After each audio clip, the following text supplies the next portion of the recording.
Good morning, ladies and gentlemen. This is the High Dragon's Breath Bow Wow, welcoming you back to another Archon's Auxiliaries. Today we are moving into the next in our Auxiliaries series, Halo. Specifically today we are looking at the Covenant writ large at the time of the Human-Covenant War.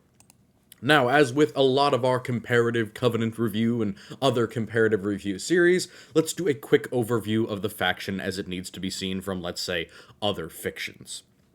The Covenant is an external to the galaxy, theocratic, alien-dominated, hierarchical civil and military front union, opposed to mankind intrinsically because of our association with their forerunner gods, and their obsession with joining them in following along with the Great Journey, a theorized spiritual and or physical enlightenment in which they are brought along to a higher state of being.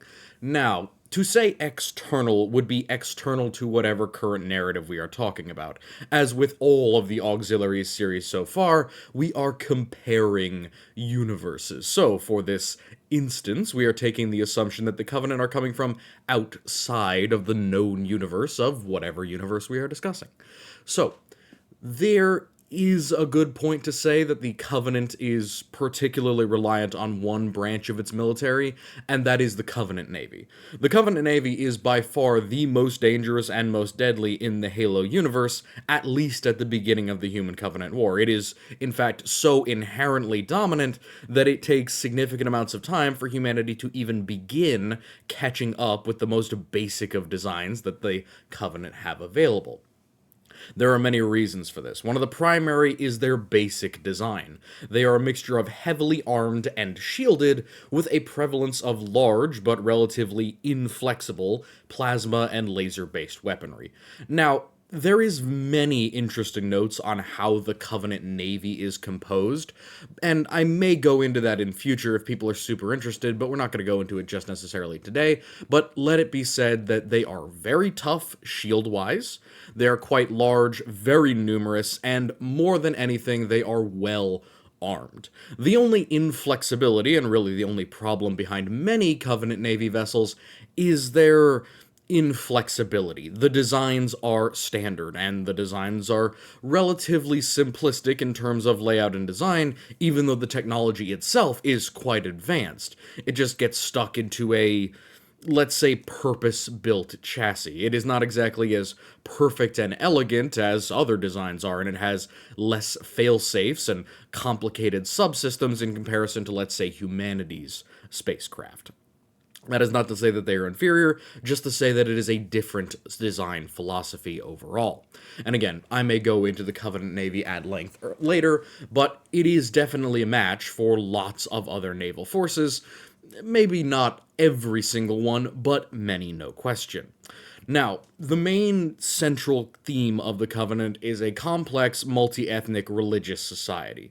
There are many distinct species groups within the Covenant, literal different alien species that work together, all of whom serve in designated military and or religious roles. We will be going over the military side of things, and some of the grunts as well. Not literal grunts, but rather the menial tasks for these military troops. Now, there are religious individuals, for example, the Sanshiom, the Prophets, are a good example of a non-militant class. Even though they can be dangerous, they are not frontline troops and haven't been for some millennia.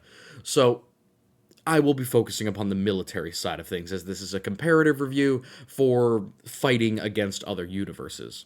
Now, generally, the castes or the groups within the Covenant break down into three different types.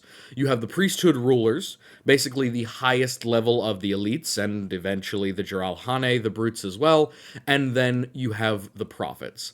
Now, the prophets are a relatively long-lived, but relatively physically fragile race.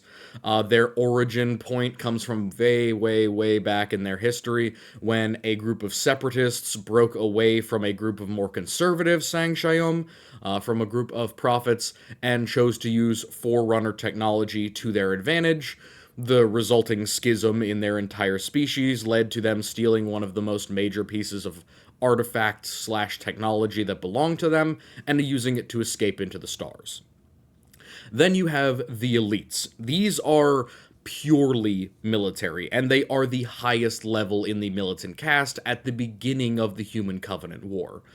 Arguably, they have the oldest connection with the Covenant. Matter of fact, the name of the Covenant comes from the first real battle that these rebellious Sanshayum engaged with, because they attacked and engaged with another conservative species that were also big fans of Forerunner ruins, the Sanghili, or the Elites.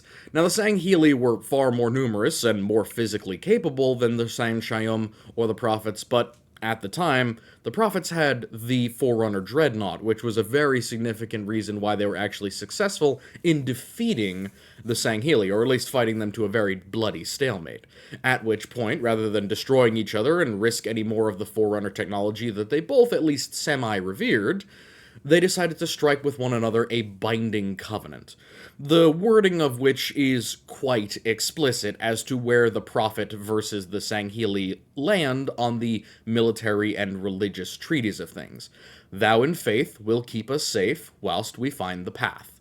That was the entire thing. The Sanghili were the bodyguards and the protectors of their once foreign enemies. And then finally, below the militant caste, below those militant fanatics, the elites, and their fellows that they'll eventually be joined by, other fanatical followers of the Forerunner religion, is the menial caste, the rest of the Covenant, essentially. Those races that either joined later or were considered of inferior quality to the true warrior race of the elites. And that includes a large number of species and subspecies, some of which we will be going over, others of which we will not be going into in as much depth here. So, let's get started with some of those menials. The grunts, the ungoi, the jackals, the Kegyar, and the Yimni, also referred to as the buggers. Now, these all serve a very similar purpose, with one significant exception. The Jackals and the Yimni are both skirmishers and scouts. They can both do that job. Jackals are long-legged, semi-serpentine or avian beasts that are very, very fast, very nimble, very lithe, and honestly quite durable as far as spacefaring species go. They were pirate-esque creatures long before they even joined the Covenant, and, matter of fact, they still retain a lot of that mentality within the Covenant. The only exception to this is the grunts, the ungoi. Now, while the ungoi can serve as skirmishers in some roles, especially when given vehicles, they are not as effective as the jackals generally, and they are also not really considered as important. Matter of fact, until shortly before, or shortly in terms of galactic time, shortly before the Human Covenant War, the ungoi were not even permitted to carry weapons into combat. They were de facto meat shields, designed only to be used as fodder for the entirety of the armies. Given no real respect and practically no military training or capability, they rebelled after several different engagements, especially with the jackals, which they are not big fans of. A bunch of them were poisoned and theoretically also castrated, chemically. So that didn't go well, and the Ungoi Uprising, as it soon became called, made a lot of the other species in the Covenant realize that a hyper-fast-producing species with radical devotion to the religion, or that could be radically devoted to the faith of the prophets, was probably something that they should make better use of than just meat shields. And thus the Ungoi were granted the minimal permission to carry weapons and arms, and then eventually they showed themselves to be of much greater value later. But they still, generally, within the Covenant, serve as meat shields, as ground troops, and as flesh for much more elite units, squads, and individuals. The Yimni, the buggers, are basically like a hive mind species. They have a queen, they are insectoid in the extreme, they are very, very simple-minded. It is to the point where they actually kind of freak out at times. They get very confused if they're away from their queen or if they receive complicated orders. They can do basic maintenance and things like that, so they are technically capable of certain types of complex thought, but they are not the most intelligent overall, and some individuals within the Covenant have argued that they don't even really count as sentient or sapient. But But, to each their own. I personally think that the buggers are a little bit smarter than people give them credit for. So, cost-wise, these are all incredibly cheap. They're not dirt cheap. I shouldn't say that. The Ungoi before the Revolution would definitely be considered dirt cheap. They were literally thrown into combat without even weapons in many cases, just to beat people to death with their chitinous arms. But even they can have some expense, or can have differences in expense, given the fact that they require methane in order to breathe, and so their tanks and their armored chassis, kind of the breastplate that they have on, does cost a certain amount, not to mention the sidearms that they're usually equipped with. But in general, these are all conscript units for the Ungoi, or in terms of the Jackals and the Yimni, technical conscripts or just incredibly cheap units. The Jackals, again, are in large numbers. They're also relatively easy to field. They want to fight, they want to raid, they want to steal things. They are very much entrenched within the idea of raiding or skirmishing warfare, so just making it worth their while via allowing them to pillage or steal whatever they would like makes them relatively inexpensive, even if they are not too driven by the actual faith of the Forerunners. The armor that they have is another positive point. The Yimni wear basically no armor, some incredibly simplistic carapace or webbing at times. The Ungoi, of course, have their armor that is attached to their backpack, which isn't really all that protective either. Their skin actually provides them with very decent protection naturally, and the Jackals usually wear something akin to a fighting carapace that is not true armor, I would argue, especially due to the fact that it doesn't really seem to be metal all the way through. It seems to be a mix of composite materials and metal.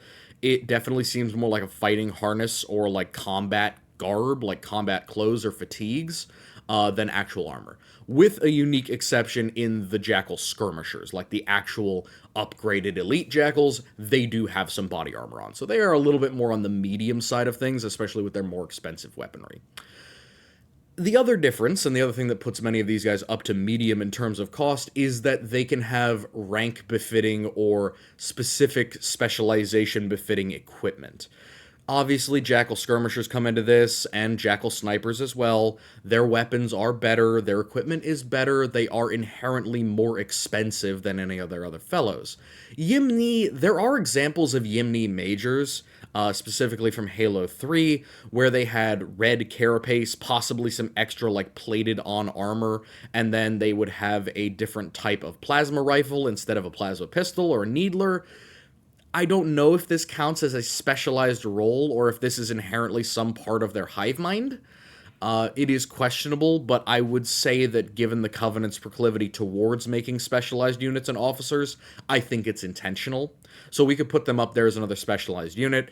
And then, of course, there is the induction of Ungoi into the upper level ranks of their own race. It is an important thing that it seems very rare, if at all, that Ungoi are put in charge of other races, both because other races within the Covenant do not respect them. Remember, only a short time ago in terms of the Covenant, they were practically a slave species, barely even considered within the Covenant, just there to do slave labor and be meat shields. So they're not respected. However, it is very difficult to not respect a creature that can carry around something like a fuel rod cannon, and plenty of those guys are actually given some decent armor, specifically grunt majors, grunt gunners, those type of guys. There are also occasionally individuals who will have things like plasma rifles or other officerial gear within the Ungoi ranks, and those could certainly be considered a specialized job as well, even if their actual overall design isn't too big of a difference. Even in Reach, for example, you have Ungoi that are exosuit Ungoi that are prepared for space combat, for example. So those could certainly end up being a specialized job. Generally, the equipment for every single one of these guys, aka what you'll see them with, I would say 4 times out of 5 on average, is going to be the plasma pistol. Now, I've gone into a lot of different Halo-esque weapons over the years. Over the year, I should say. We're coming up on the we're coming up on the anniversary of the channel. That just occurred to me. Oh man, we'll do a celebration for that. Sorry, don't let me get distracted here. I love talking about Halo.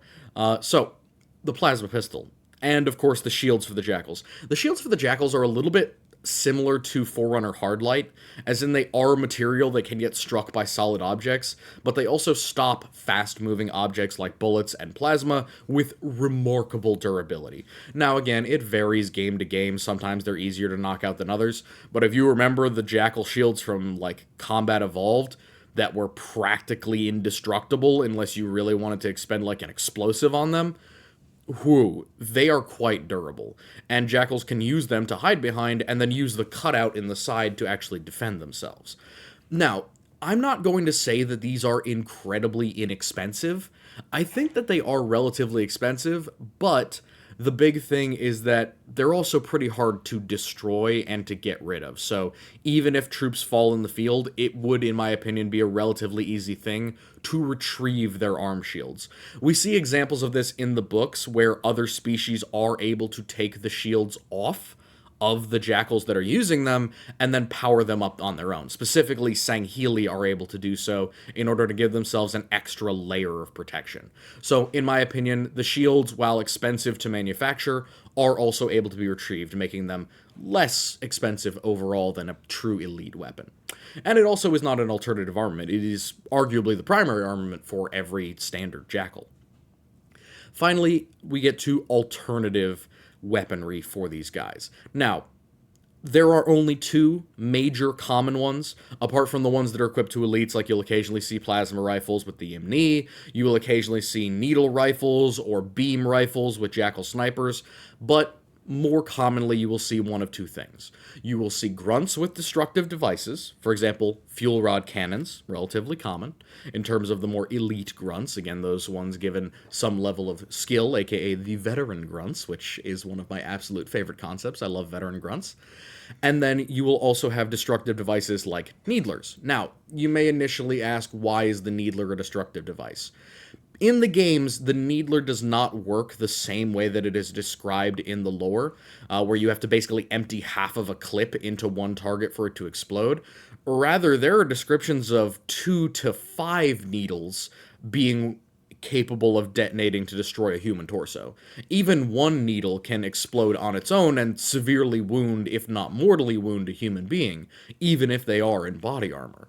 So, those needle weapons are definitely a destructive device, and fired in large bursts at a single target, I would argue that they are definitely a destructive device in lore, having the ability to chain explode with more power than an actual fragmentation grenade. And then finally, of course, grenades. Now, it is a meme that grunts will run at you with 2 grenades at a certain point, but that's not entirely for no reason. As mentioned, one of the primary reasons that a race so diminutive and rather unintelligent and uncivilized as the Ungoi were allowed into the Covenant in the first place was because of their pure and unadulterated faith, in many cases, in the Great Journey. They truly did believe, and they were absolutely behind the prophets when they spoke about the Great Journey.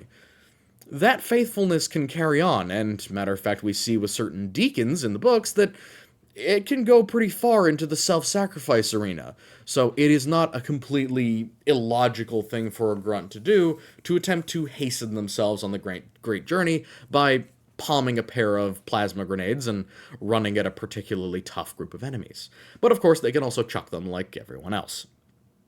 Skirmishers, they are essentially able to use a mix of the long guns that are available to snipers. Usually this is Covenant carbines, the occasional beam rifle, focus rifle, or needle rifle. If you've watched my Halo gun video, you know that I love the needle rifle probably just as much as life itself. I love that gun, so I'm a big fan of the skirmishers. I think that they have a lot of potential, but they are one of those units that is relatively expensive because of the weapons that they're equipped with. Those DMR weapons are not common within the Halo universe, within either the Covenant or the human worlds. I mean, the humans take a very long time to really universally and ubiquitously equip forces with even the battle rifle. It sees its first deployment on Contact Harvest. Basically, its first deployment is at the dawn of the Human Covenant War, meaning that it's still arguably in early production at that point, not nearly ubiquitous in every single military unit. In the same vein, a lot of the Covenant designated marksman rifles, not sniper rifles, mind you, but designated marksman rifles, arguably the focus rifle, Covenant carbine, and needle rifle, also take some time to develop. For example, we don't see them in Combat Evolved, mostly because it's likely that they are still in active development, or they have not been fielded in large numbers as of yet, though I cannot confirm that. Now, moving on. Things to consider when fighting these enemies as a guardsman. Let's go down the list. We're going to do guardsman, space marine, helldiver, modern soldier, and or halo marine. Guardsman. The biggest thing that you want to think about with these guys is medium support weapons and accuracy. With most of these folks, with the grunts, the lasgun is a perfectly viable option.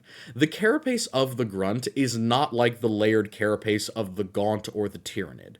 Even that on the gaunt or the tyrannid, is more durable, more layered, and more thick than the simple skin of the Ungoi.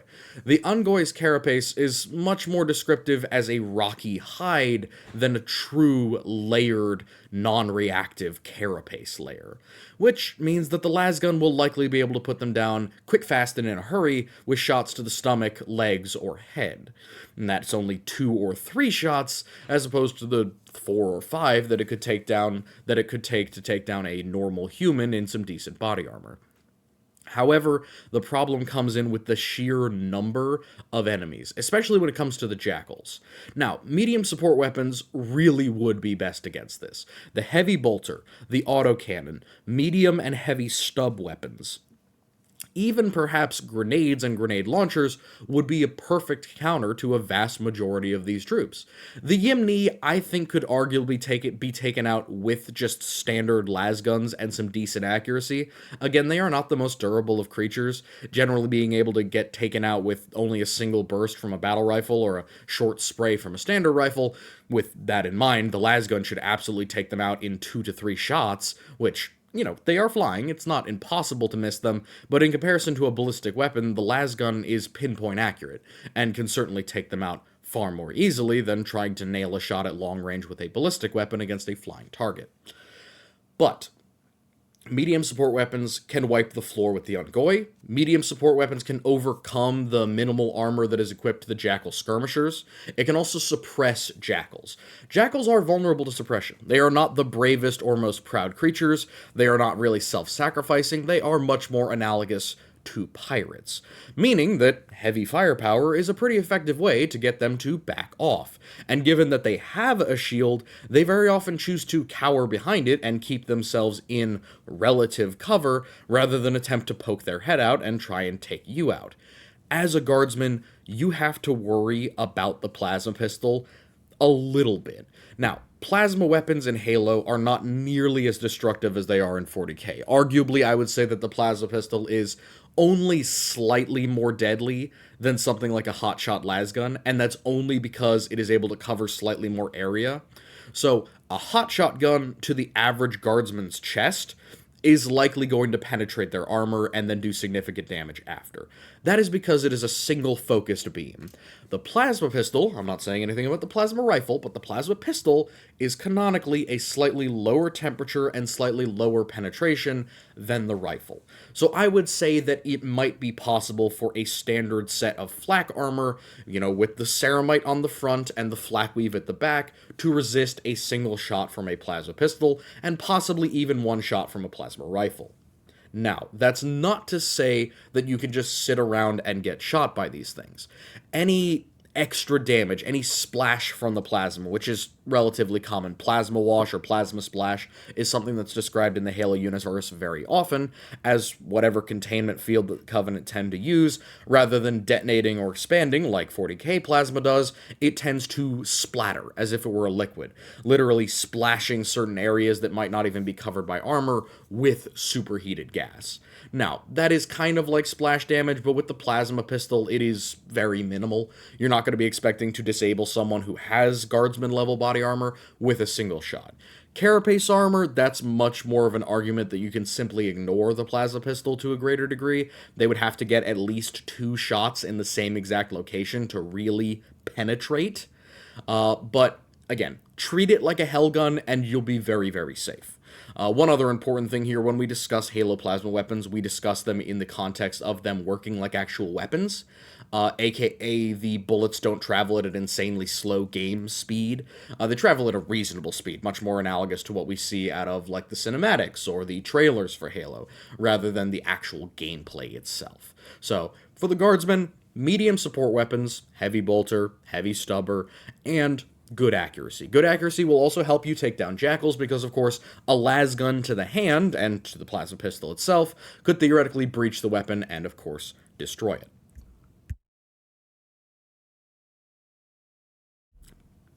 Moving on to the Space Marine. The Space Marine doesn't have to worry about most of these troops overall. He is fast enough and accurate enough to take down most of them without really trying all that hard. The only problem is that none of these enemies like to engage in a straight-up fight, and many of them have alternate weaponry or alternate arms that the Marine is going to have to focus on executing because he is vulnerable to them. Most specifically, in a group, the Marine is going to have to pick out the Ungoi, or the Jackal, or even the Yimni that is equipped with something like a fuel rod gun, that is equipped with something like a focus rifle or a beam rifle. Any Jackal sniper would certainly be a threat to a Space Marine, assuming similar penetrative damage to the long las, which I think is perfectly reasonable given the damage that the beam rifle does, and the fact that it can penetrate directly through Mjolnir armor and get a full pass-through. I'm fairly confident that it would have similar levels of penetration to the long las, meaning a shot to the head is an instant death to a Space Marine. So, focusing on those alternate arms, folks, is the first thing. If you can get them out of the way, the plasma pistol is not the 40k plasma pistol. It's not nearly the threat that it is in 40k. Even the plasma rifle is not the biggest threat to a Space Marine. It is still dangerous. He wants to avoid getting hit multiple times with fully automatic bursts, but it's not going to kill him. What is also important is that the overcharging for the plasma pistol, while it would damage a Space Marine and weaken them, they don't rely on shields nearly as much as Halo Universe stuff does. So while it could theoretically disable portions of their armor like Auspex, and I severely doubt, given the nature of the power pack and the fact that it is genuinely like a nuclear pack, I doubt that the plasma pistol would be able to actually knock it out permanently, given how thick the armor is and how durable it is, and the fact that there is very little to no open electronics available on the external of the armor itself.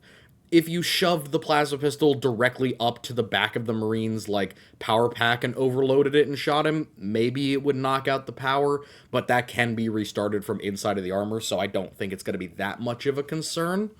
Outside of that, of course, the big advantage that the Marine has is mobility. Almost all of these troops, with the possible exception of the Jackal Skirmisher, are slower than a Marine, even at a combat pace. I mean, obviously, on flat ground, the Marine wins against literally all of them. Even the Yimni. The Yimni's wings are not massive, and they rely upon being relatively light. They kind of hover rather than sprint fly. So I think the Marine has a significant mobility advantage over all of these troops, giving him a massive advantage over them in actual combat. Again, I don't think a Marine has to worry unless there are literally like over 50 or 60 of these guys per Marine. And at that point, you want to focus on taking out the ones that are a real threat to you. For the Helldiver, and there were some theories recently about Halo Covenant folks, or, from the ODST crossover, they were thinking about, the Covenant are going to be the fourth faction. I would be real chuffed if that happened, but I don't think it is going to. So, for the Helldiver, you also have a pretty significant advantage. Technically, even more than the Guardsman does. You have the individual firepower advantage over literally any of these enemies. Every single weapon in your arsenal either fires faster, has longer range, or is more effective against armor than basically any of these folks are able to bring. The plasma pistol's great. It's not fully automatic, and it has very little ability to penetrate any real substantive armor. Helldivers in light armor, yeah, you probably don't want to get shot by it, but even medium armor, much like the Guardsman's flak weave, much like the Guardsman's flak armor, could probably turn a single plasma pistol bolt, maybe even two if they don't hit in the same spot. And heavy armor, again, I consider that analogous to 40k Carapace, which means that it is significantly less of a concern. So you have an individual firepower advantage. All of your primary and secondary weapons are better than those available to these troops.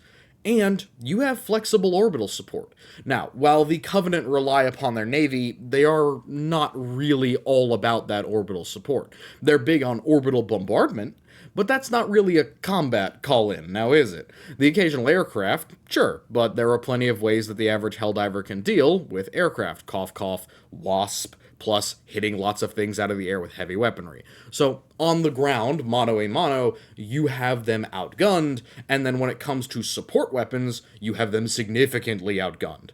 When you're fighting against these various units as a Helldiver, you'll want to consider what backup you want to bring in. I would say for Jackals, especially given their numbers and their willingness to flee, turrets are a good option. For the Ungoi, given their numbers and their relative armor protection, I would say maybe a guard dog or perhaps a heavy machine gun emplacement, something like that to really scatter them or mow them down. And for the Yimni, I think the best possible option would probably be something with flak rounds, autocannon perhaps, or even the light machine gun like the Stalwart would be a really good option for mowing them down quite quickly. For the modern soldier, and this will also apply to the 1990s soldier and the Halo Marine, the Marines from the Halo universe. The biggest advantage that you have over all of these guys is range. Even the best armed of them, other than snipers and scouts, will only be equipped with a standard Covenant rifle that is carbine in length and, of course, has the limitations in range of plasma. Most of them have pistols, and the pistols have a very limited range, like a dramatically limited range.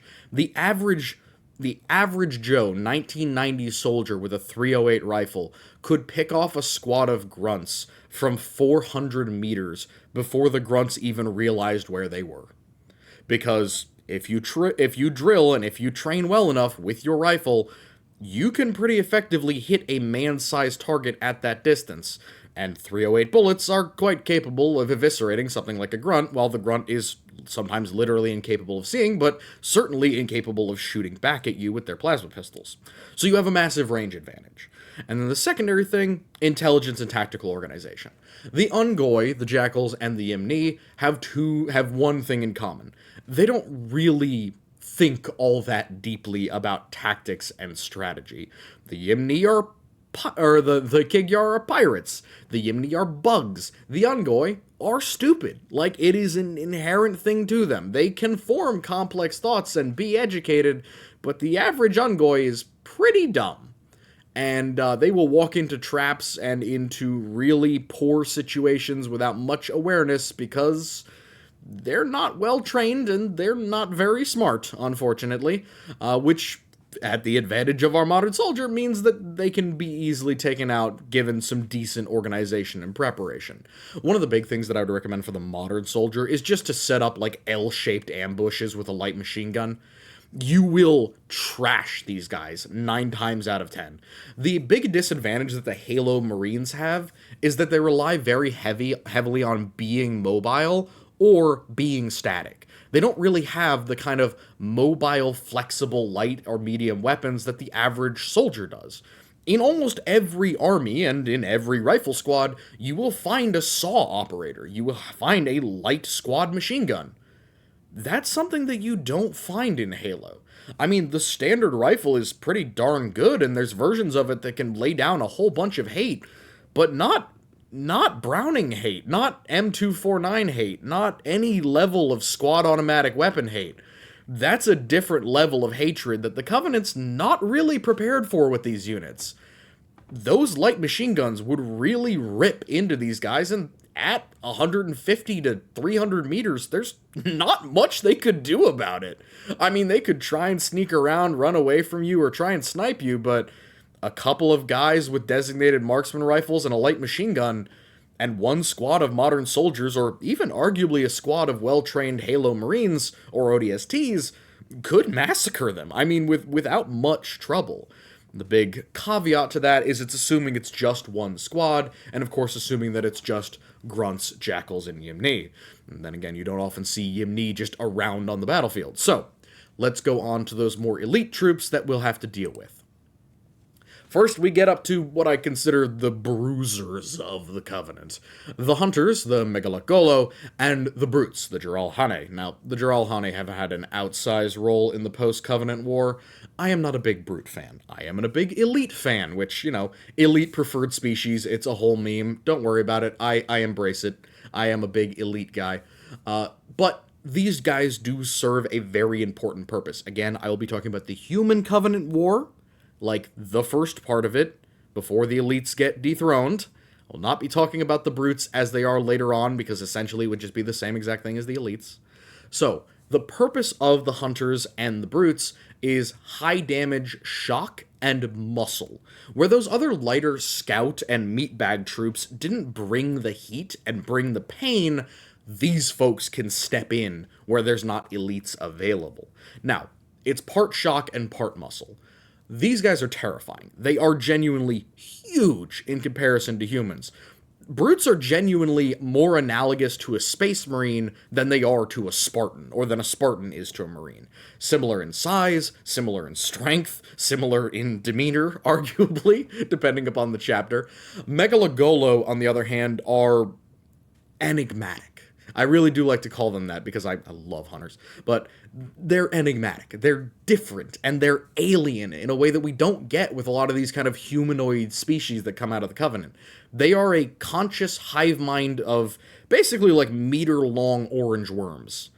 They communicate via vibration and grumbling as the worms move across each other, but their origin was literally they got pulled out of a planet where they had eaten all of the Forerunner artifacts, and rather than being exterminated by the prophets as the elites wanted, they were saved as a way to analyze equipment because they would not devour certain Forerunner artifacts, which the Covenant could then collect. So they are unique in their backstory, and then they are also very unique in their combat tactics. In the real hunter elites are actually paired swarms of Lekgolo. Lekgolo are the individual worms, while Megalagolo are what's referred to as a paired colony, aka two of the armored suits, which are literally made out of ship hull plating, by the way, or at least the shield is, which is insane. That's incredible protection.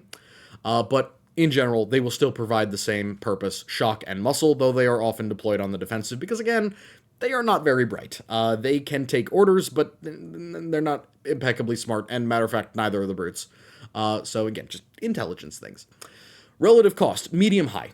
It's really medium-high. Now, at certain points, it gets to really astronomical. There are veteran Megalagolo, and there are brute chieftains, which are super, super high on the expense cost and very difficult to get rid of, quite frankly.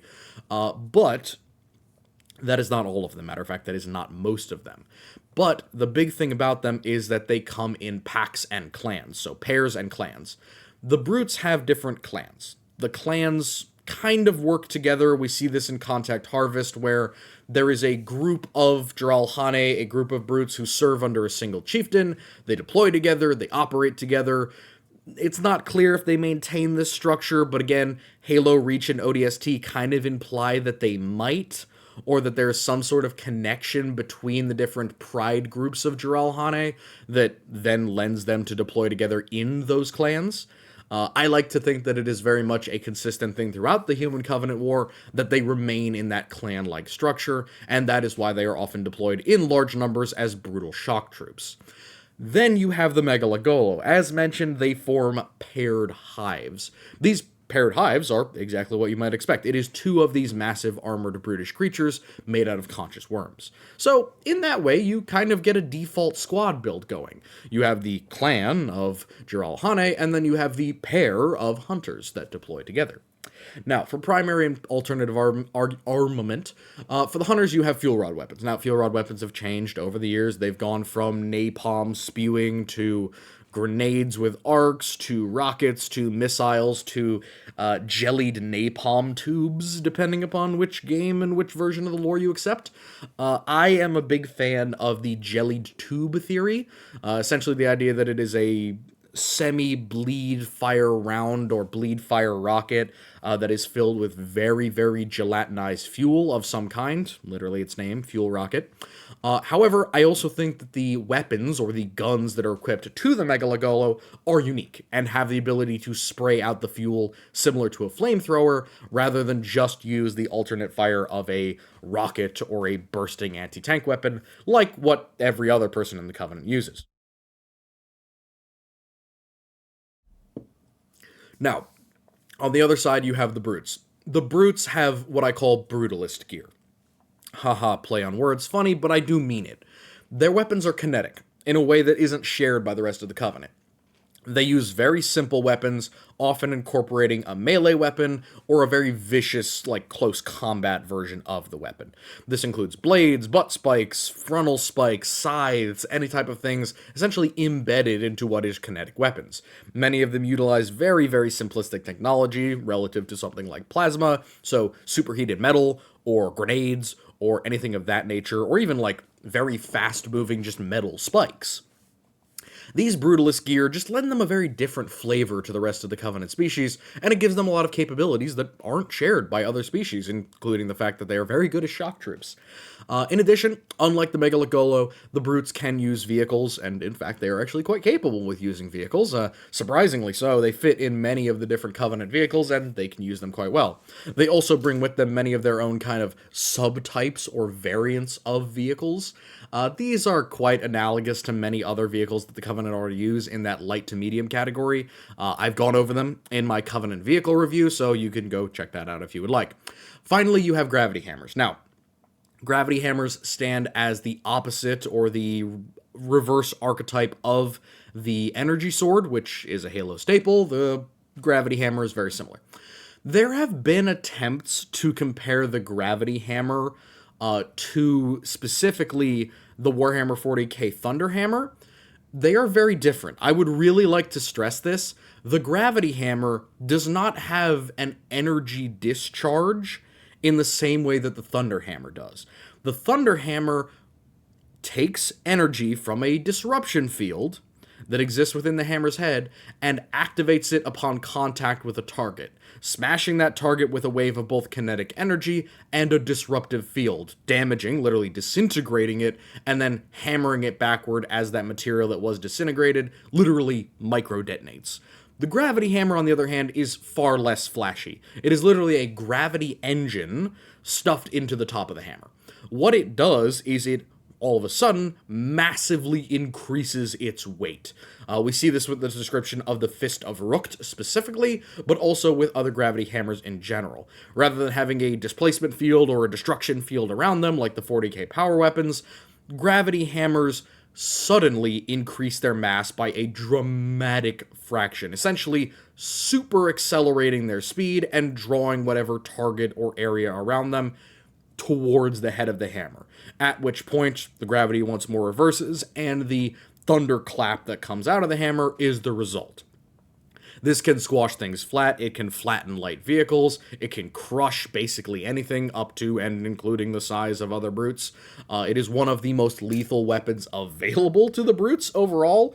Maybe barring the fuel rod cannon, but still, it is horrifyingly brutal, and it is also a symbol of authority amongst clan chieftains. Things to consider when fighting them as a guardsman. Now, I am assuming that the Brutes have the basic crappy shields that they had in Halo 3, though, of course, you could also modify it to say that they have no shields at all, the way that they do in Reach. Honestly, considering that for most of the Human Covenant War, they do not have effective shields on most of their troops, only it seems chieftains and some elites would have access to shields, I think it is reasonable to say that they don't, but I will give you benefit of the doubt, because most of the Brutes that we would run into during the late Human Covenant War and also after the Human Covenant War would have shields.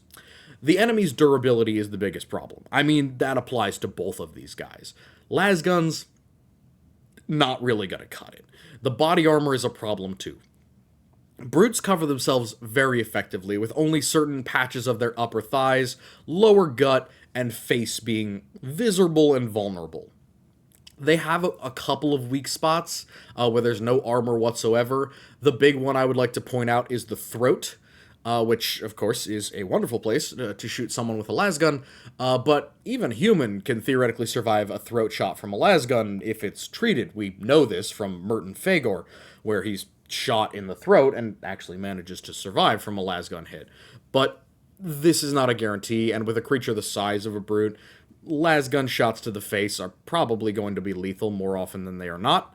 Brutes have very large necks. It is a very vulnerable area, but of course you also have to consider the rather weak shield that they have. So the durability is a problem. They're tough, they're long-limbed, they have large bodies with lots of fur and tough outer hide that is difficult for the lasgun to really overpen and do serious damage to. Wound them, sure, pepper them up, real good, but instantly kill them like you would a human or blow off limbs like you might a human, that's a little bit more difficult to swing, especially given the body armor. So what I would recommend, especially with the hunters as well, I wouldn't even bother touching them with lasguns beyond just distracting them, is to bring heavy anti-tank or explosives to soften them up before you use your guns to kill them. And I do actually recommend using lasguns to finish the kill. Here's the reason. I think that those AT weapons or explosives, be it fragmentation grenades, grenade launchers, rockets, autocannons, whatever you'd like to use to break the shields and damage their armor, those weapons are going to be in limited supply to a squad. And if we're talking squad versus squad combat, the guardsman needs to preserve that ammunition because in comparison to a brute squad or even a pairing of hunters, they're not going to have enough ammo for all of them. They will need to keep a hold of that weapon and as much ammunition as they can. So finish them off once you've softened them up with an explosive or with an anti-tank weapon.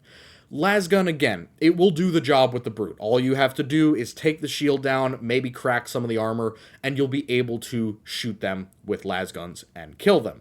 Again, aim for the head, aim for the legs. That's the best way to disable them permanently. Then, for the Mechalogolo, for the hunters don't have shields. Hunters also have, despite what you may imagine, lots of vulnerable locations. Primary ones, of course, are the throat, the face, the belly, and the back. If you're talking about a pairing of Mechalogolo, they will be covering each other's backs, especially with the large slab shields that they have. So you need to get creative. As a guardsman, I would recommend grenades followed up by lasgun shots. One of the big advantages that you have over the Mechalogolo is mobility. Use it to your advantage. Skirt around them, circle them, ensure that whatever direction they are facing, they're getting hit with las bolts from the rear. Las bolts will be very effective at killing the worms that make up the Mechalogolo. There are some theoretical cases in which the lasgun will bounce around inside of the armor, but I severely doubt that's going to happen. You're better off just turning the thing on auto and trying to empty it into the massive worms. It has the advantage of being semi-explosive, given the fact that it will explosively evaporate any liquid within the worms, of which there is plenty. There's no carapace or protection on the worms, so once you destroy them, you'll be able to ruin the hunter's form. And again, it may cost you some ammunition, and it will definitely cost you a couple of men, but it is a doable, workable solution for what is really a walking tank in all cases. For the Space Marine, you really have to consider a couple of things. The brute's strength, and arguably as well the hunter's relative size and durability in addition to its strength, are going to keep you at a distance. If you are a Marine, you do not want to underestimate the brutes, and you cannot underestimate the hunters. If you try and run in close combat a hunter, it's going to cut you in half with that giant shield. I genuinely mean that. They are disgustingly strong, and really terrifying when it comes to close combat. There are very few enemies that can really go toe-to-toe with the hunters. I would argue that even a Terminator would probably be in for some serious fighting if he tried to melee bash a Mechalogolo. Including the fact that they are in pairs, so you're not just fighting one, you're fighting two. I think an actual really interesting engagement would be like 5 standard loyalist Terminators against 2 Mechalogolo. That would be a really interesting one to do for adversaries. We may do that in future. Remind me. But again, the strength of your enemy is a big problem. While you may be physically stronger than the brute, that doesn't mean that it isn't capable of overpowering you if you make a mistake.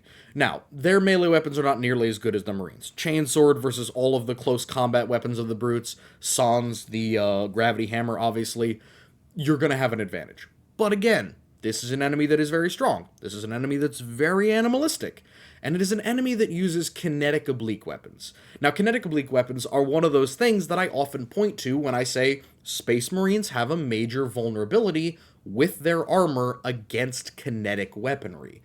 The Jiralhane have basically entirely kinetic weapons. Now, they're not really geared for Space Marine killing, especially the lower class ones, but some of them are actually quite considerable, especially the grenade launchers and other things like that. That could be a severe threat to a Marine. And even their close combat weapons seem tailor-made for digging into and cutting into sections of armor. This is also an enemy who is very talented at close combat. So what I would recommend for the Space Marine is stay at a distance, burst them down with the bolt gun, and then if you have the opportunity, literally just outmaneuver and empty your bolt gun into the back of the hunter, and you have a pretty good chance of taking him down. I mean, the bolt gun, an entire 30 rounds or 25 rounds of bolt gun ammunition is likely going to disable or at least significantly slow down a hunter, while dumping 5 to 10 of them into a brute is very likely going to be a confirmed kill, even if you hit only armor, because of the semi-armor piercing nature of the bolt gun. So very, very, very effective, but you just need to stay at a distance. That would be my recommendation. If you have a ranged anti-tank weapon, use it, but if you don't, then you're gonna still be okay. Just don't get close. Helldivers. Utilize hard-hitting turrets, autocannon turrets, rocket turrets. Those are your best options. Similar heavy weapons. I would say a best recommendation here, the heavy machine gun works great against both. For the Megalogolo, it gives you the ability to suppress them, given its sheer weight and size. Hit a lot of their weak spots, even from the front, like the gut and the face. Theoretically penetrating with that. But even with something like an autocannon, it could still be quite effective. And against the brutes, all of these weapons will excel. Honestly, the heavy machine gun is really close to the standard machine gun of the UNSC.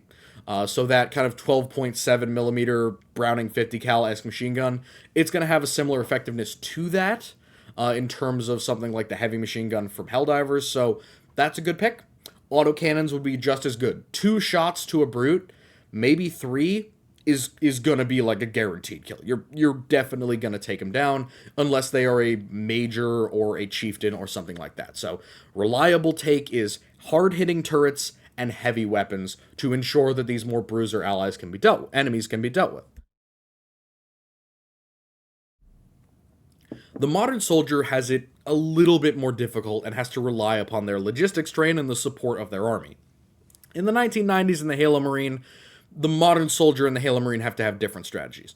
The modern soldier has to call on armor. Now, it doesn't have to be tanks, though I would argue for the Megalogolo, tanks are preferable, mostly because they can massively outrange the fuel rod gun. I mean, firing at 500 meters at a target this big for a tank is not hard at all. Matter of fact, they are practically the size of a tank target for 1,000 meters, so they could knock out a hunter at massive distances with really no danger to themselves.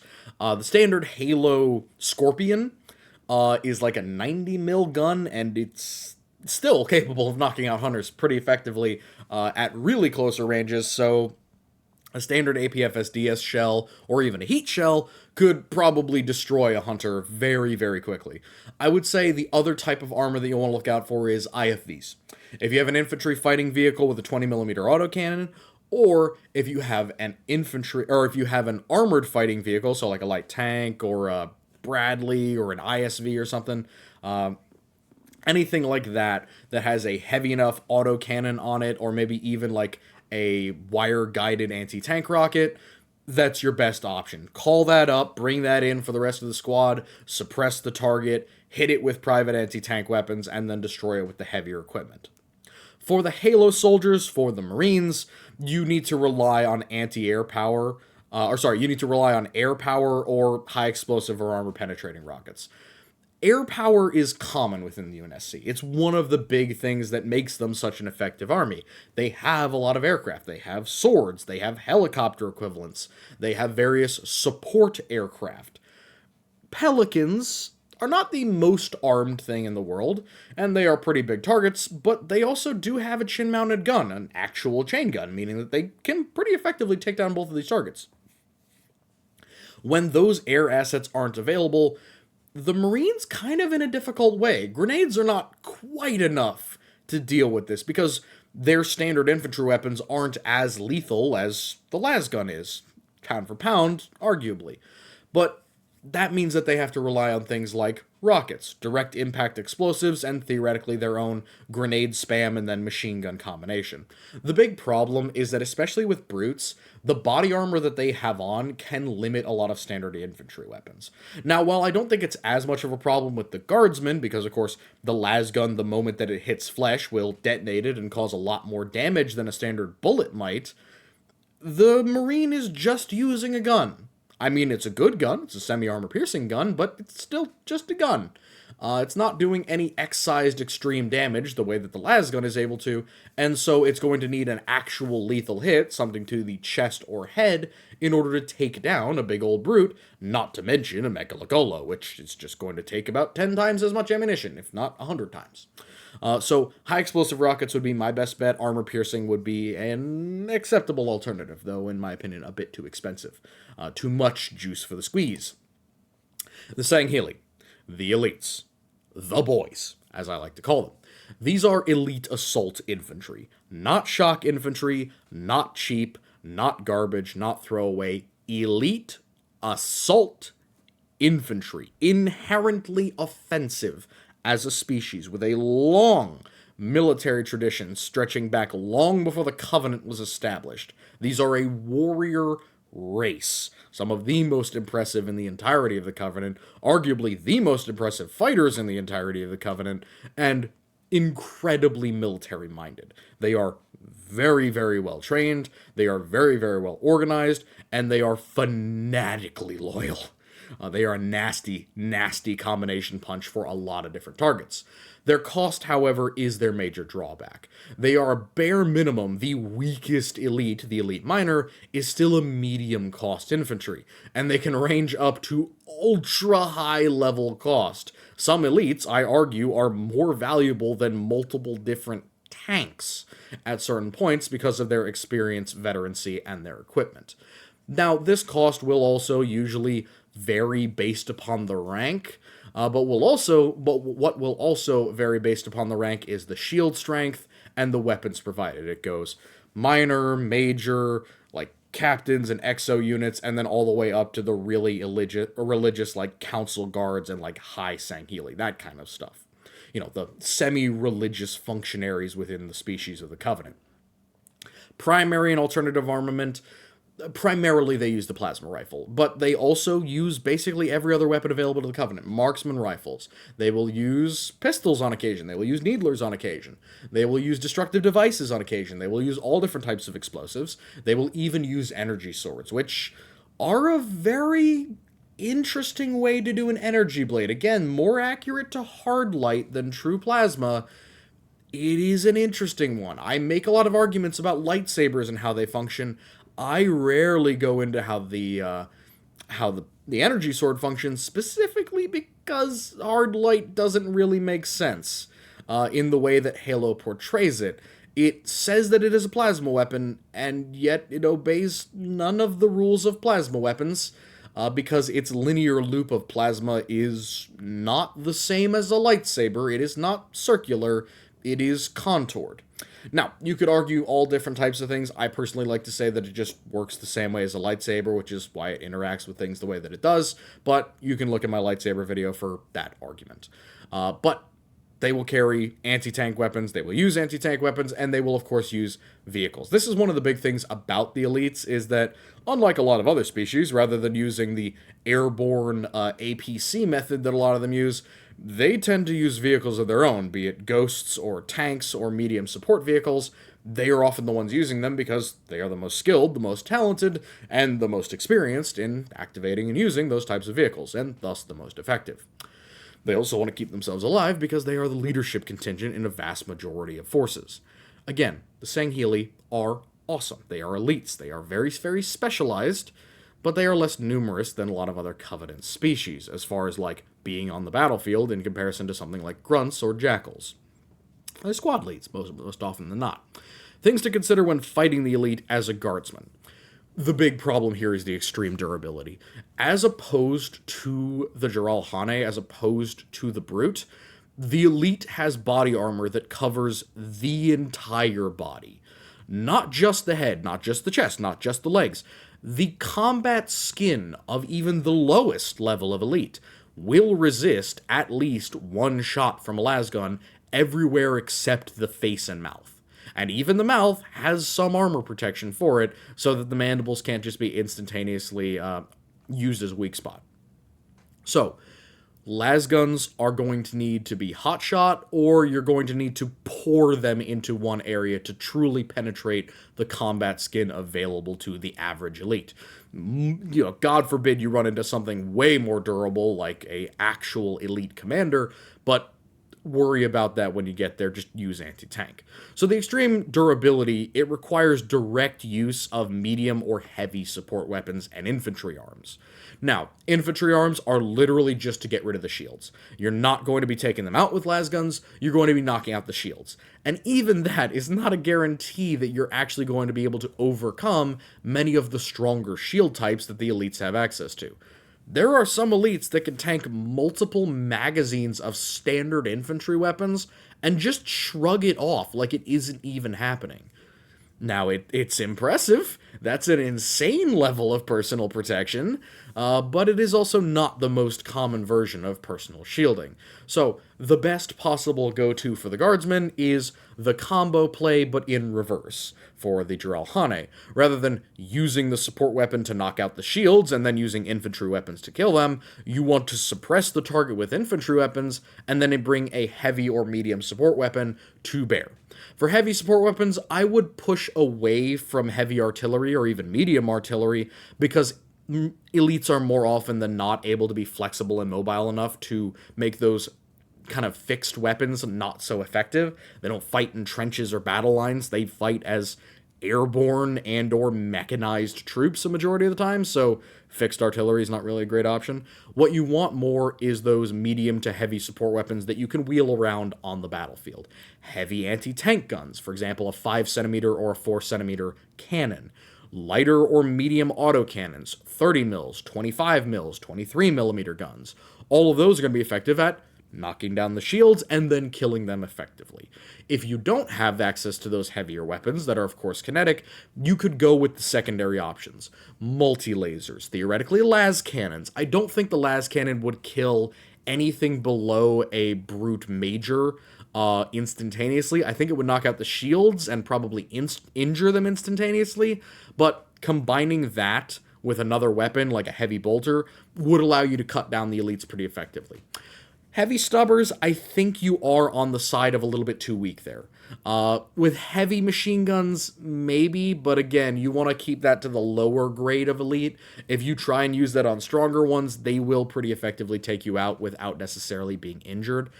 So, machine guns, I would say leave those for now unless you have no other option, but heavy bolters are a nice sweet spot because of their overall damage and their effectiveness against the many different species of the Covenant. Autocannons, again, preferred for the range advantage and the accuracy. For the Space Marine, the real problem that I have with Space Marines versus elites, and the comparisons drawn therein, is that they consider the Sangheili to be not as well led, or at least not as driven as the Marine. I think that it's arguable that the Sangheili are more driven than a Space Marine. Space Marines have a concept of self-preservation. Many elites do not, and I'm not even talking about like the hyper upper level specialized elites. Many normal elites just truly believe in dutiful death and glorious death over anything else, including self-preservation. Now, there are Marines like that. The Black Templars exist, for example, but there are also Marines who have absolutely no interest in self-sacrifice and who genuinely do want to get out of this fight alive. The elites don't share this problem. That means that they are much more willing to do self-sacrificial things in order to get rid of these ultra-demons, as it were, the Space Marine. So that's the main thing that I would worry about as a Space Marine.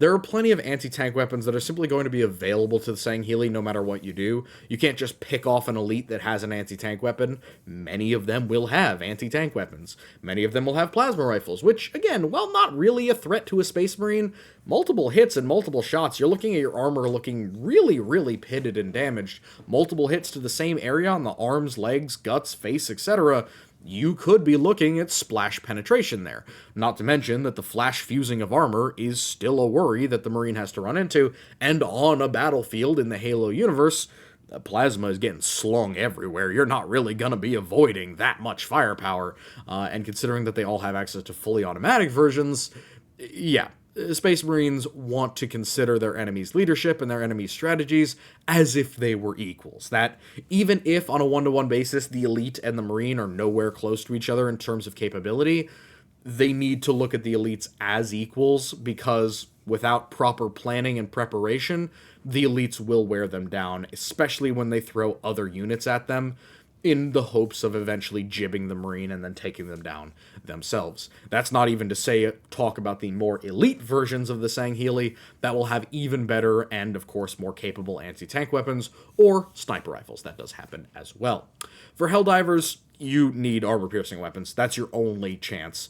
For your primaries, you're going to need anything with medium armor penetration, but it will not go through the shields more often than not, so you are going to have to rely on explosives, heavy anti-tank weapons, and then using armor-piercing weapons to get through the underskin of the Elite. The other thing that I would recommend is gang up on them. Literally gang up with the entire squad, and everyone burst them down from every direction. Hitting them in the legs is a great thing for the Sangheili in general. They have very large digitigrade legs. They make for an effective target. They're not really armored from the rear beyond the combat bodysuit, which, while effective armor in a lot of ways, it is not able to stop actual, basic AP bullets. So shooting them in the legs, getting them to lose their quick mobility and their combat focus is a very effective way to knock them out. And again, gang up. Multiple angles of attack, multiple targets for the enemies to deal with is probably your best possible bet. For the modern soldier of the 1990s, and of course the Halo Marines, rapid-fire plasma weapons are horrible. They're horrifying against you. Every single hit from a plasma rifle is either a maim or an instantaneous kill. The flash burning in the plasma from these weapons is going to cause long-lasting permanent damage, no matter where it hits you, basically. It is going to melt weaponry, it's going to destroy and damage kit, it could even theoretically cause sympathetic detonations on explosives that you might have on your person. It is a problem. They're able to suppress you really, really easily. Sticking your head out is a really good way to lose it. And the weapons that they have are a problem. The other issue is that these are no longer basic troops. They are no longer stupid. They are no longer listless. They are no longer unaware of squad tactics. These are high skill and very accurate opponents with a very, very effective combat doctrine, the same as you have. So in general, they are a deadly threat to both of these guys. I mean, the Halo Marine already knows that the Elites are nasty. But for the modern soldier, this would be a horrifying shock. And an enemy that can move around quickly, effectively call in infinite waves of basic troops that are still a significant danger to you, and then on their own is practically immune, if not heavily resistant to your standard small arms, is a nightmare. You will have to rely on tanks, not light armor this time, because a lot of the weapons they carry can effectively damage or disable light armor, genuine tanks, or personal AT weapons. Now, with personal AT weapons, again, go back to the strategy that I mentioned before with the guardsmen. Mow down with your standard infantry weapons and your squad automatic weapons at the shields, knock them out, and then light them up with an AT-4. Literally take like a disposable rocket launcher of some kind, which basically every single army had in the 1990s, and then shoot them in the chest with it. A direct impact from an anti-tank or even a high explosive warhead from the 1990s is going to basically insta-jib an Elite. It's definitely going to be a kill, as long as the shields are down. So, shields first, that's your first focus. Get everyone on the same target, and then whip out the AT-4 and blow its head off. That would be the best option. And again, you can only pull that trick so many times, so remain mobile, and preferably stay out of their way. I love this little art. I just had to include it because it's got really, really cool little chibis of all of the vehicles that we've gone over in our previous video. Like I said, I've gone over a lot of the tanks and aircraft available to the Covenant, but we're just going to go through them very quickly here. The general purpose of the tanks and aircraft of the Covenant is to be Gravity cushion vehicles. These are almost always quote unquote support vehicles. They serve a purpose that is not just main battle line, but also infantry support. Because the Covenant rely very heavily on their spread and variety of infantry, they don't tend to need designated vehicles that are like armored prime movers. The only example of that is the Phantom dropship, which again is more of like a mechanized transport or an airborne transport than a real like infantry fighting vehicle. It's not really designed for that purpose, so I just class them all as gravity cushion vehicles. Their cost is medium to high to extremely high based on the type. I mean, you have Scarabs, which are basically the equivalent in cost to like a Baneblade, and then you have like Ghosts, which are the equivalent in cost to like an ISV in the modern day. And then you have weird ones like Banshees and Locusts, which have super, super weird applications and act as a mix of helicopter and or direct fire support, depending on which version you're talking about. So, in general, this varies highly based on type, but their equipment is all relatively similar. And that equipment is, as you might expect, heavy plasma. Now, heavy plasma, what does that mean? Apart from the vehicles that shoot fuel rod weapons or explosives of some type, like the Phantom does sometimes, heavy plasma is essentially more analogous to what we would take out of 40k plasma pistols or plasma rifles. In my opinion, they are more accurate to the plasma pistol from 40k, an explosive or semi-explosive plasma warhead, somewhere between the size of like a softball and a football. Again, there are much bigger ones and there are much smaller ones. If you want to go back, you can watch my Covenant weapon video. I go into all the breakdowns of how the Covenant plasma weapons work and how I classify them and the damage that they do. But in general, they all use heavy plasma, so I will be using that as a baseline. When you're fighting these, you need to consider the following. For the Guardsmen, it's preferable to find cover rather than move. A lot of these vehicles with the gravity cushion are going to be more mobile than you, even over difficult ground, and many of them can straight up fly. So you want to find cover. And I don't mean just like cover once they've seen you. They will blast that away pretty effectively. You want to find genuine visual baffling and cover because oftentimes many of these vehicles don't have super complicated ways of finding you. I mean, basic like IR and stuff like that, sure. Maybe even a couple of more complicated systems, but the really simple ones like the Spectre, the Ghost, the Shadow, maybe even the Wraith, they're going to have a hard time seeing you if you're like inside of a cave or inside of a building that you're staying away from the walls of. Anything that can reduce your thermal signature significantly and of course reduce your visual signature to 0, you're going to be able to avoid these pretty easily. But the other thing that you need to consider is the enemy has the speed advantage. Again, that cushion, the fact that they're able to move around difficult terrain faster than you on foot, and many of them are just outright faster than you in general. But they do not outrange you. That is the important thing. The Wraith is the longest range option on this, and even it is more of a mortar than a tank. Its range problem basically means that you're going to have to rely on those long-range anti-tank weapons or allied tanks. This is one of the things where I highly recommend bringing in something like a Lehman Russ Vanquisher or even just a standard Russ and using it over 1,000 meters away to knock one of these things out. Their kinetic armor isn't impressive, especially the Wraith. Like, I genuinely think for a vehicle that is theoretically supposed to be a quote-unquote tank, I mean, yeah, it's a combat carriage mortar, but look at the design, it's clearly meant to be a heavy tank or a medium tank. For that type of vehicle, it is quite vulnerable to even medium support weapons. So using a 120 millimeter cannon or even a smaller caliber gun, you could theoretically do significant damage to the Wraith.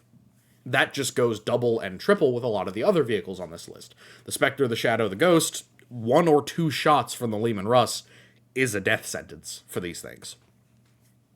And of course, due to the fact that they are more expensive than standard infantry and they're meant as infantry support weapons, having a line of armor, you can crush a whole bunch of these until they bring in a much more feasible anti-tank weapon like a Scarab or a whole bunch of Wraiths to come and try and deal with you. Now, there are some unique examples like the Brute Chopper or the Prowler that could theoretically try and ram into you, but in real life, in the logic side of things, something like the Brute is not going to be digging through the 150 millimeters of plasteel armor on the side of the Leman Russ.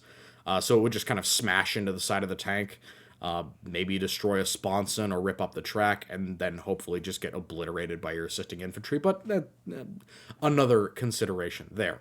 So long AT obviously is your best weapon as a guardsman. Again, rely on your tanks. That's my best suggestion. Another suggestion would be bring in some more static artillery if you want to use it against something that is a larger target, and of course, anti-aircraft for those flying troops. For the Space Marines, now you have a real concern. All of the plasma weapons, matter of fact, almost all of the weapons on all of these vehicles, are now a quick killer for you.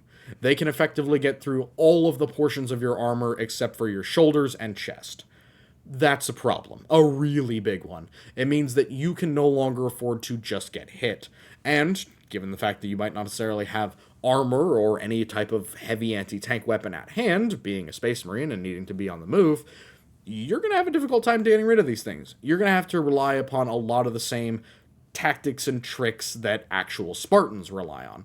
Either getting up close, boarding, and destroying the vehicles, which are much more feasible than it is in 40k, because, of course, these are, in many cases, open-topped, or at least vulnerable to being ripped open by physical force, which a Marine is certainly capable of.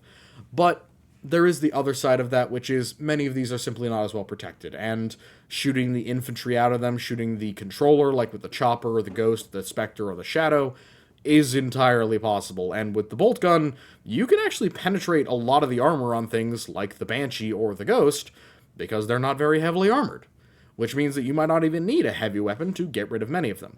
For the actual armored ones, Locust, theoretically the Prowler, the Scarab, the Wraiths, and the Spectre, bring an anti-tank weapon. I mean, a plasma gun will work okay, but I would recommend Melta, especially given the fact that you want to get close anyway. Crack grenades will work okay for some, will not work as well for the Wraith. Rocket launchers, yeah, fine. Las cannon's probably a better option. Las cannon, especially for the Banshee, is an insta-kill. Same thing for the Ghost. It's going to put a hole right through it. The Spectre, it will likely disable it. Might not instantly kill all the crew. For the Wraith, it may take 2 shots. That's the big thing I'm going to say. May take 2, may take 3, but eventually you'll get it to the point where you'll take 2 every time, because there's only so many crew within the Wraith, and the las cannon can likely penetrate it through a lot of different areas. But bring an anti-tank weapon unless you're facing something that has an open top. For the Helldivers, ranged or lock-on anti-tank weapons. Now, I say lock-on because a lot of these things are able to fly, like the Spirit or the Phantom or the Banshee. The other thing is you don't want to get close to these as a Helldiver. You don't want to get anywhere close to them because a lot of them like to ram you, and a lot of them have the ability to fly or crush you or have a secondary anti-infantry weapon.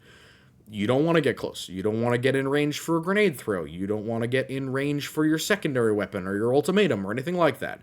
You want to shoot them from a long way away. Quasar cannon, same thing as the las cannon, effectively. Laser cannon, same thing there. The recoilless rifle, great for basically everything on this except maybe the Wraith and the Spectre because they have shielding. And then finally, I would say there is a consideration for mines against all of these vehicles except for the flying ones. Now, the Scarab's a little bit finicky, as is the Locust, but I often like to think about mines against gravity cushion vehicles. Mines don't work off of being touched very often. That doesn't really matter. And you might say, well, they have to be stepped on. Not necessarily. The actual wording of how a mine works is they need to have pressure applied to their activating point, which is the very top, equal to a certain amount of weight. Gravity cushion vehicles, by definition, are pushing down on the ground with the same or similar weight to the vehicle that they are supposed to be lifting up. You know, law of physics, something that is being pushed up with a certain amount of weight pushes down on the earth with a certain amount of weight. Whether it's being negated or not doesn't really matter. Landmines should still go off when something like a Wraith or a Shadow or Spectre or Ghost goes over them, quote-unquote floats over them. So I think that mines would be a solid option, especially given the fact that Helldivers have access to entire minefields on call. And it could theoretically save you a lot of ammunition against these types of vehicles. For the modern soldier, and for the 1990s and the Halo Marine, heavy plasma is, again, just a death sentence. It's horrifying. Instant kill, no matter where you're hit, basically. Even if it's a limb, it's a pretty good chance that it's going to splash the rest of your torso, and it will eviscerate and destroy the entire limb. Soldiers would do best to rely on dedicated anti-vehicle systems, especially anti-aircraft and tanks for these. Again, for tanks, it's a similar thing to the guardsmen. You're no longer engaging at a fair distance. You are taking an M1 Abrams Sabo and you are putting it through the Wraith at 1,500 meters, or somewhere between like 1,000 and 800 meters. A huge distance. You want to stay away, because that heavy plasma can now actually heavily damage, if not kill, your ISVs, AFVs, and armored fighting vehicles, infantry fighting vehicles, and infantry support vehicles. ASVs, or ISVs, sorry. Got to keep my terms straight in my head. So yeah, with that heavy plasma, it's now much more effective at getting through the armor and the protection systems on your vehicles, which means that you need to be engaging from significant distances. And of course, with the Covenant, it's always a good idea to have anti-aircraft, whether it be Stinger missiles, whether it be an actual Patriot battery, or anything of the type. But my recommendation would be jets. Jets will make an absolute mockery of the speed available to most of these craft. I mean, Banshees kind of can keep up with some jets, but like not ones that we have in the modern day. In the 1990s, maybe it's a bit more of a fair fight, but with the listed stats of the Banshee, most modern aircraft could crush them very easily. Not to mention that the Banshee is not that tough at all. So a single cannon burst or even a heavy weapon salvo against the Banshee is going to knock it out, as opposed to the dropship and the Phantom, which can take a lot more punishment. The modern soldier, however, has a slight disadvantage, and that's because he's worse off to numbers. Most modern soldiers in the 1990s do not have access to the same type of combined arms warfare all over the globe. Some of them are using tanks from the 60s and 70s. Some of them are even using tanks from the 50s and 40s. This is one of the situations where saying a 1990s average modern soldier is gonna have a problem here, because not all of them have access to the same armored vehicles as a first world nation would. If you're a Brazilian or a Bolivian or any South American or South African country, you're gonna have a slimmer pickings as far as having a main battle tank in the 1990s. There are options. I mean, you have the two big options available at the time, but if you think about something like, early Israel in the 70s, you have a lot less options. You're thinking about stuff that's left over from World War II, things that are coming out of the Cold War, or sometimes you're having to buy stuff very, very expensive from first world nations because they've made a new main battle tank. So this is one of the situations where you might be significantly outnumbered and not have the tank support that you necessarily need as a modern soldier. In which scenario, I would say rely on aircraft and rely upon your own personal anti-tank weapons. So, this has been a pleasure to make. Let me get to the credits. 343 Industries, obviously. Bungie, obviously. Love Bungie. Ensemble Studios for some of the artwork. Tekka Crow, Investigator Cedra, Louis Bancroft, TJ Wright, Craig Mullins, GC Concept Art, Trooper 1212, and Isaac Hannaford for our cover letter. So, I was so glad I could get this video out to you guys. I know it's been a while. Like I said, channel just had to slow down a bit as things are getting a little more hectic for me. I am getting more videos out. We are going to get to more votes in the next couple of weeks. I do have another video coming out, but the main thing is I wanted to know what you guys wanted to see, and you guys said more auxiliaries. Finish off with auxiliaries. And I have finished this one. I will move on to the next auxiliaries soon, and then I will go back to you guys and ask again what videos you would like. We may or may not have streams coming up soon. I will certainly announce when those are so that people know at least a couple days ahead of time. But other than that, please leave your comments. I know that my takes on Halo are often very, very hot. I know that my disagreements with people are going to be severe and significant, but in any and all cases, I hope that you have enjoyed. I hope that you can leave me a like, comment, subscribe, all that kind of good stuff, and I wish you all a lovely good night.